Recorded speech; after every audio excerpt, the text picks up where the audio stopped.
How about a single best chart, which has become our chart of the year until said otherwise?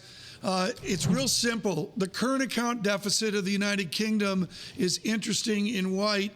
And if you take out investment income, you get the idea of goods and services current account deficit pretty flat. Carl Weinberg has written about this, and immediately a few days ago. Carl Weinberg, would you explain to our audience worldwide how the current account deficit can tip over into a free fall? Yeah, good morning, Tom. So, we were worried about the current account deficit of the UK before Brexit. We were worried about it during Brexit, and it persists like most of Britain's other problems till after Brexit. It's about 7% of GDP, and imports are just so much bigger than exports right now that when you take this 10% devaluation, roughly, that we've been talking about on a trade-weighted basis, and apply it to both exports and imports take off by a much greater amount than exports do. And that widens the current account deficit to about 7.5%, 8% of GDP for the next quarter. And that is unsustainable.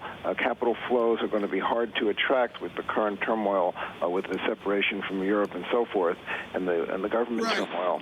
So we're stuck right now looking at perhaps a widening of Britain's current account deficit and a possible sterling crisis on top of everything else. Carl Weinberg, you have lived these crises. What happens to FDI investment flows? Is the Middle East, is big money, sovereign wealth money worldwide going to stop or even start flowing more into London? Well, Tom, you got to say to yourself, what sovereign wealth money? I mean, the Saudis are now starting to borrow in U.S. dollars, right? The world commodity price crash has cost Britain a pretty penny because so much of what they counted on in terms of foreign inflows that have kept our economy going over these last few years, they dry up as these oil and commodity-producing countries have less income to spend abroad. So those capital flows are coming down, and that's part of the overall threat to sterling.